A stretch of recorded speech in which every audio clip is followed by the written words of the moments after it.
Hey everyone, and welcome to another Yogi Misfit Sessions. My name is Danny Pomploon, and I am your host.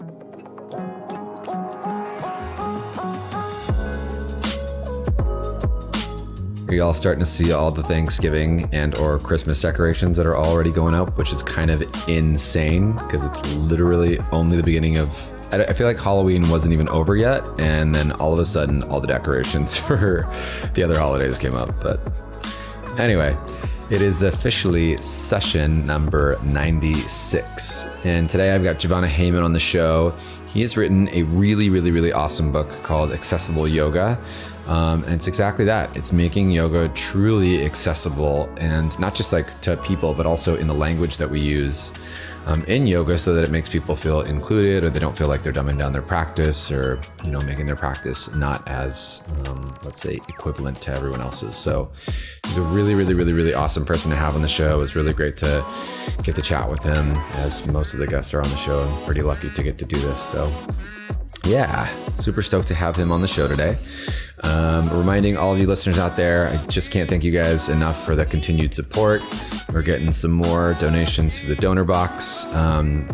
Love, and we could always use some more of that. So we're just trying to get the show as sustainable as we can, because it doesn't run off of good vibes, unfortunately.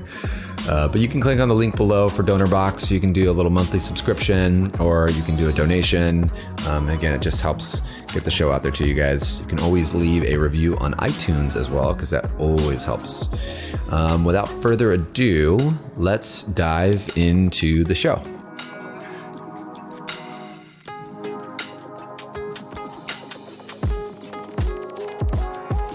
All right, Jivana. So am I saying the name right? It's Jivana? Jivana. Jivana. I tried. That's close enough. Where is it from? Actually, it's a Sanskrit name that my teacher gave me. Oh, okay. Okay. Very cool. Yeah, I was trying so hard a couple of times. I was like, I got to rehearse this. How are you? I'm good. It's good. It's nice to meet you finally. Same. And I know we were going like back and forth, but we finally got to like nail it down. And I'm glad that I got you as a reference to the show, because after I looked into it, I was like, I definitely want you on here. Oh, thanks. Well, thanks for having me. Of course. So let's get into it. Accessible yoga. Tell me everything. Well, okay. Well, yeah. I mean, I started teaching about 25 years ago, and I was actually an AIDS activist in San Francisco. Mm-hmm. That's why I've been interested in your work, because I know you're in San Francisco, right? Yep. Yeah, and I was just using yoga myself, and I was like on the streets demonstrating and working in AIDS hospices and stuff like that, and just really overwhelmed by what was happening in our community. And so when I decided to become a teacher, I thought like immediately I wanted to share yoga with my community. So I was teaching yoga for people with HIV and AIDS, and that just kind of expanded. And, the other thing I was doing was I was leading yoga teacher training programs, 200-hour trainings. And a lot of my students from outside, like I was teaching in hospitals and community centers, most of them didn't feel comfortable coming to a teacher training. So accessible yoga really started with that idea of trying to make yoga teacher training accessible. That was the original thought I had, was that I wanted those students to become teachers themselves, actually. Well, yeah, because I mean, as I refer to yoga, I often call yoga teacher training life training, because it's I don't know, it's before you get a driver's license, I feel like you should have to do a teacher training. Yeah. And you should have to work 6 months of retail, so you know how to deal with people. That's a good idea. Yeah, do you know what I mean? I feel that way too. Like, to me, teacher training was the best thing that ever happened to me. And like, I loved leading them so much. And I was always sad that, people wouldn't see themselves in the role of teacher, so they wouldn't go through that amazing experience of teacher training as just like, it's such a great learning experience. Right. So I started an accessible yoga training in, I don't know what that was, 2007, I think. That was really designed to make yoga teacher training accessible to people with disabilities. That's how that started, actually, with that name. Um, so And then then, from there, did well, it kind of take a yeah. So then I actually moved out of San Francisco about 6 years ago, and I live in Santa Barbara, California, and I don't know, I left my yoga family up there, and I wanted to create community again. And so I had this idea of creating a conference. And so I started the Accessible Yoga Conference in 2000. Well, that took me a while. That was probably 2015. And that conference really shifted everything. And accessible yoga really started growing from there. And we formed a formal nonprofit, and, we offer conferences now like twice a year. And then I also do accessible yoga training, which is it's a 30-hour program to help yoga teachers learn how to make their teaching more accessible, more equitable, and so that they know how to include any body in their class, basically. what was the goal and vision of the conference when you first started it? Like, where did that stem from? Well, it started because I was feeling lonely. I honestly, I just was like, I felt like the commercial yoga world wasn't for me, like I didn't fit in. And I wanted to create community. And I had this, it's kind of a funny story, honestly, but I moved down here and I only knew one teacher. Her name was Sherry Clampett, and she's amazing. And she was teaching yoga for cancer at the hospital here. But I found myself jealous of her. And I had this thought one day. I was like, being jealous of someone who's doing something you admire, that's pretty strange, right? Like I wanted to, I wanted to turn it around, into something positive. Take that kind of angry, or not, I don't know about angry, but like the energy of that jealousy and the envy, I guess is the word I was thinking of. Sure. And make it positive. And so I thought, I want to do something that would support her and other people who I admire, because I feel like there's so many teachers out there who are really working in this field of accessibility and equity in yoga, people that are, bringing yoga to communities that people who don't feel comfortable in a yoga studio, basically. And I didn't feel like there was anyone supporting us. So I thought, I had this vision of like supporting my friend Sherry Clampett and having her on a stage. That literally came to me as like a vision. Mm-hmm. And then that's why I thought, it's like a conference and we could just have her up on stage. So I did. So we had a conference and she was on stage.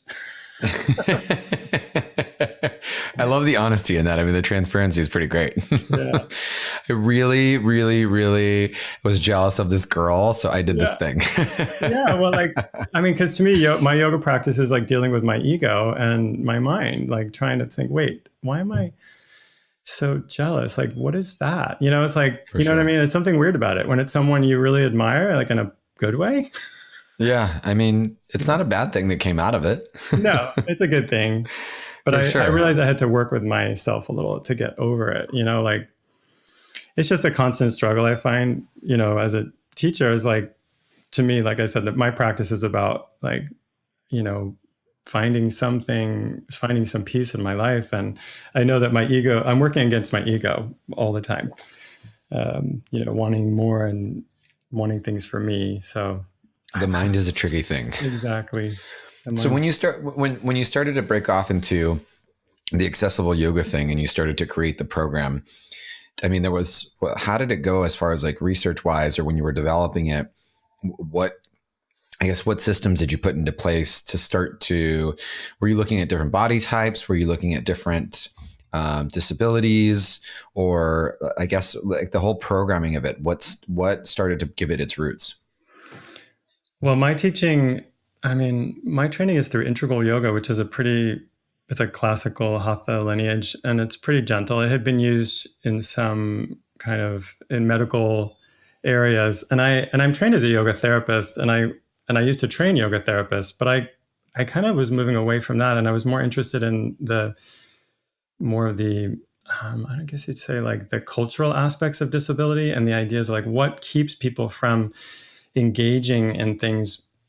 Is it different learning techniques, like people have learning styles, mm-hmm. or is it physical access to a building, or is it financial access? Like I was really interested in that because of mm-hmm. my background as a AIDS activist. I realized that, people with disabilities are such an oppressed group. I mean, it's actually quite intriguing to me because it's actually the largest minority group in the world. I mean, they're estimated about 1 billion people with disabilities around the world, and yet it's not a very vocal group. Like you don't hear about people with disabilities like marching or, you know what I mean, doing like disability pride, although they have that Right. now actually. So I just found it really intriguing, and I did some study around that, around disability culture and disability awareness and disability rights, and I just think it's such an interesting thing, especially in light of yoga practice, which is mostly physical these days, and so there's such a challenge for people with, and when I say disabilities, I mean very broadly. You could even include older people or people with larger bodies. It's such a there's such a limitation in the way that yoga is taught for so many people who just don't feel like they can enter that space, or that the practice isn't for them because their body is not like thin and flexible and strong. Right. Yeah, I agree. I couldn't agree more. I think that there's this depiction and this painting of what yoga is supposed to look like. And it's like, that's the smallest, I feel like that's not even part of the battle of what it's supposed to look like. It's more of, a feeling and the intention behind it. That's really where the transformation begins. But, we're human. And so we can't help but be human and tap into the ego sometimes. And not to mention there's social media and everything else that puts pressure on like what things are supposed to be versus us tapping into ourselves. Exactly. So to me, I was just always interested in that dynamic, that yoga is actually being presented in a way that's not really, I don't know if it's not authentic or it's not complete, I guess you'd say. And I think, I guess, so my passion has just been trying to share like this bigger idea. Cause I guess I would say, to me, accessible yoga is really not about so much the practice itself. It's not so much saying like, oh, you can adapt poses for different bodies, which is what I do a lot. I mean, that's mostly what people are interested in, but really I'm more interested in the idea of like what you just said, that yoga is something else, that it's they're universal teachings. And we glorify the asana part, but that's just a small part of yoga. Right. It's a small part of it. And the body, I mean, that's what I love about yoga. I mean, I love that the body engages, that yoga engages the body, that there's this physical practice that we can, that's very like accessible in one way, because it's something that is pretty easy for most people to do. Oh, I can move my body, compared to like, if you just go and sit in meditation with no preparation, it's really, really hard, so there's a certain aspect to asana that makes it accessible, but there's a lot, like you said, like social media and the way it's taught, where it's portrayed in a way that's not accessible, where it's seen as this like extreme sport almost. So when people take, I guess, going back to the training part of it, what can people expect out of this training? How long does it last? What are the things that you talk about and cover? Well, so the training's evolved a lot over the years, and the last couple of years I shifted it to be a shorter program. It's 30 hours, and I basically like compressed everything that I've learned all these years into this kind of a weekend program, and it's really about skill building. I find that a lot of teachers, especially newer teachers, just don't have the experience to integrate people of different abilities into a class. So I think the challenge I see most teachers having is that they want to be inclusive and they want to be accessible, but they don't know how. And most trainings, most 200-hour trainings that people take don't tell people how, right? Like you learn a sequence and, oh, it should look like this, right? So I kind of go back to the basics, and I look at, let's approach asana in a different way. And it's not just asana, but we spend most of the time on that. And to bring in the ideas of creativity is really important to me. The idea that, there's traditions that we need to respect, but I think what's more important than tradition is inclusion and equity. And so I think it's important that we find ways to teach that are actually creating that feeling that yoga represents of equality and brings out the universal teachings rather than excludes people. Does that make sense? Yeah. Yeah. I mean, there's so much, I struggle with this all the time. There's so much that needs to get covered in a 200-hour teacher training. Yeah. And it's like, how do you, what time do you don't even have enough time to cover the things that you're supposed to cover. Yeah. Like it's like it's like drinking out of a fire hose. I know. I know. And that used to be my like full-time job. I'd lead 200-hour trainings for like, I mean, I probably led like 30 200-hour trainings, and I love it. I love doing it. But yeah, there's never enough time. So I just, what to me, my accessible yoga training is basically like what I think you should take away, or what things they don't tell you in the 200-hour that are really helpful. Yeah. For example, like going back to the idea is like of addressing different people in the same class. I really spend a lot of time looking at skills to teach different levels in the same room, because I feel like there are specific teaching skills that really help with that, in terms of the way that you phrase teachings, and the way you present the languaging actually. So, for example, I can give you an example. Like, I find most teachers do this. Most teachers will say, okay, if you're practicing like this, you can practice like this, and they give the instruction, or you can do this variation, and they give the instruction. And to me, that's actually separating the group, right? You're like, have one group doing one thing and another group doing another thing. And I say, you can approach a little different and think about what's common, what's the similarity in all those variations that you're teaching of that pose. And then really focus on that and say, okay, if you're practicing, like, for example, I teach a lot of classes where I have people sitting in chairs and on the mat at the same time. So integrating people who use chairs in a regular mat class. So I'd say something like, set them up separately. So set them up in the chair, set them up in the, say, standing or lying down.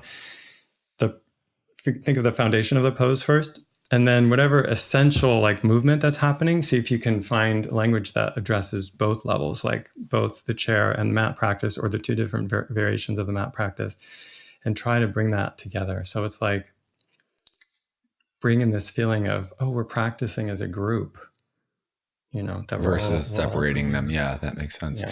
That's a tough skill. That's a really tough skill. Like, it's definitely something that you don't learn overnight, and also definitely something that you don't cover in a 200-hour teacher training whatsoever. I know. But I've seen some amazing, like more experienced teachers doing it so beautifully. So I'm still working on myself, but it's a great challenge. I have this like fantasy of yoga classes where, people of all abilities are practicing together. So, that's what I'm working towards. Yeah. How did the book stem from all of this? What made you want to write it and put it together?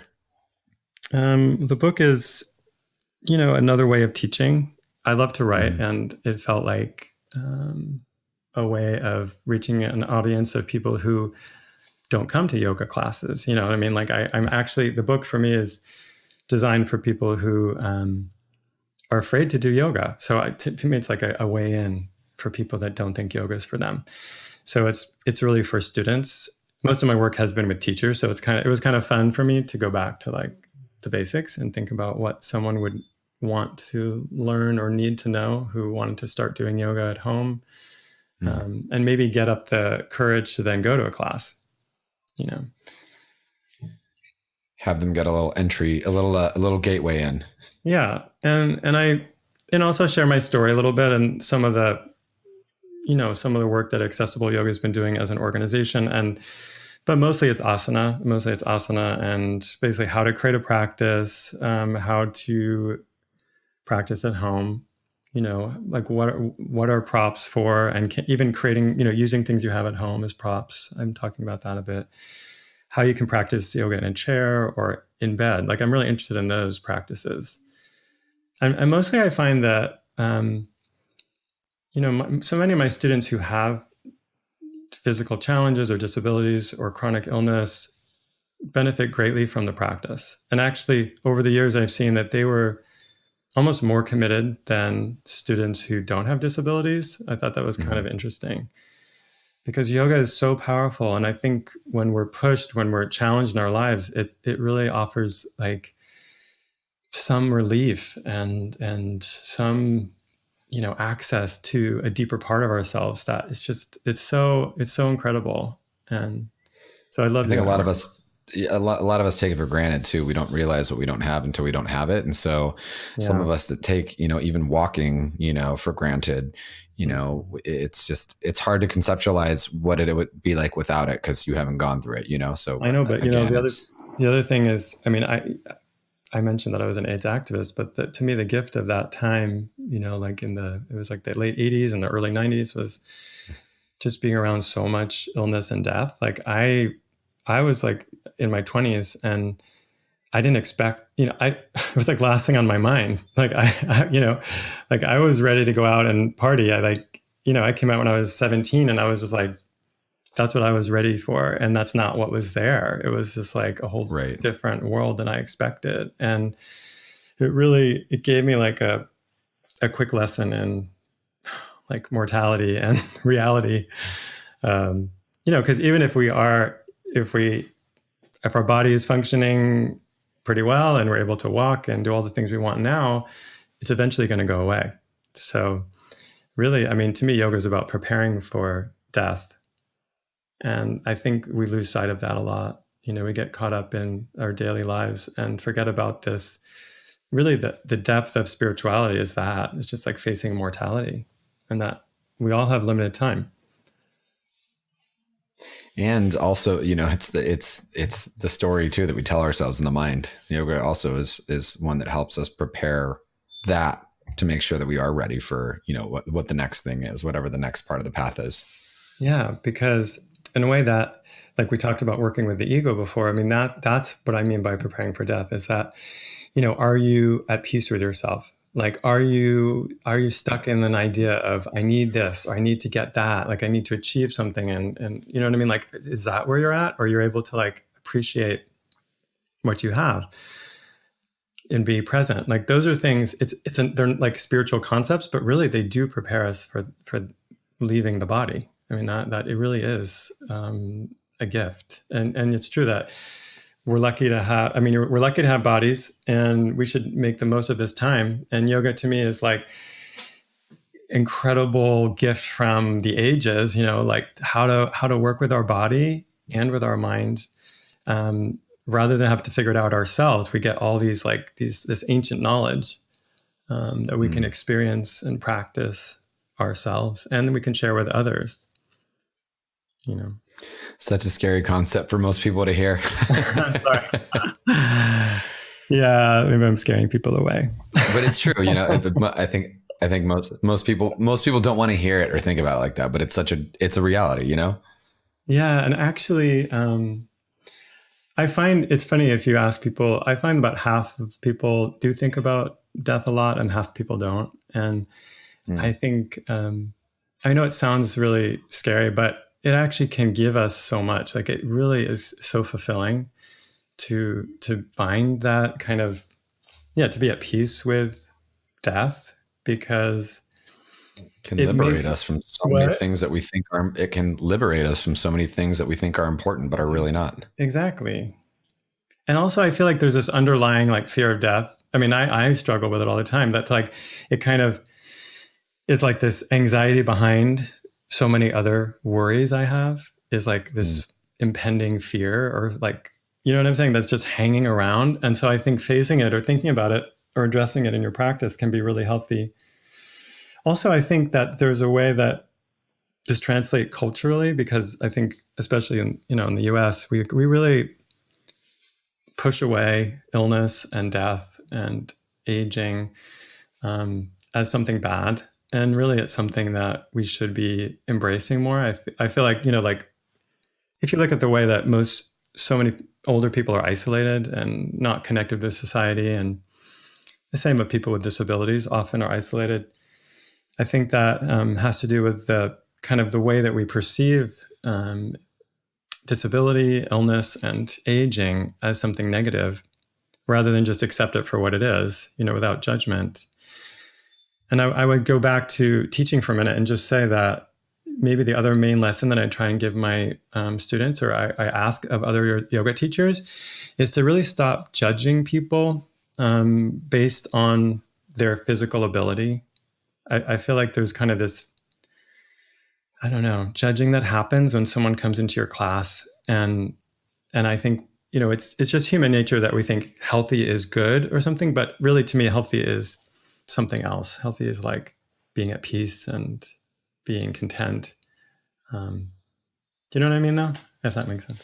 100%. I mean, again, it goes back to like what I was saying earlier. We're almost conditioned into thinking that it has to, the surface is such a small part of it. It's it's just the top of the iceberg. There's so much more depth to what happens below and what's actually going on the inside.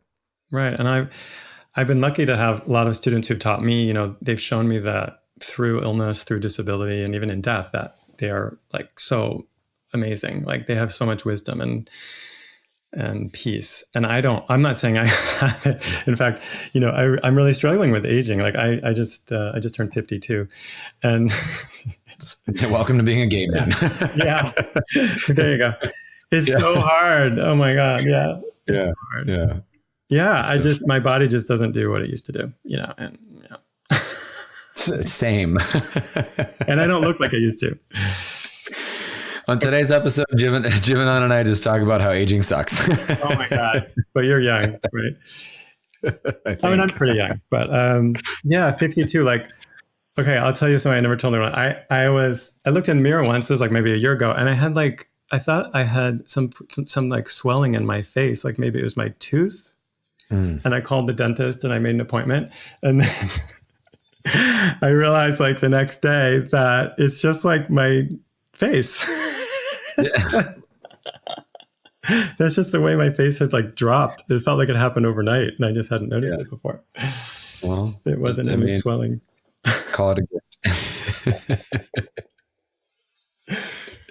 Yeah, it's hard. It is hard. And especially as a gay man, I feel a lot of pressure, but yeah. The struggle is real there for sure. Yeah. And, I mean, gay culture is so superficial. I mean, it's just, it's hard to avoid, but. Yeah. Well, Jivana, I appreciate all the work that you're doing, and I appreciate that you're offering more trainings and just giving people a new lens to see yoga with, and also opening doors for people to let them know that yoga is accessible and ready for everybody. And, I think the more practitioners that we have out there, the better the world will be. So I appreciate all the work that you're doing and all the gifts that you're sharing. Oh, thank you. Yeah. Well, thanks for giving me this opportunity. Yeah. Absolutely. Thanks for coming on the show. Mm-hmm. Yeah. Great to be here. Until the next Yogi Misfit sessions, this is Danny and Jivanan saying peace out.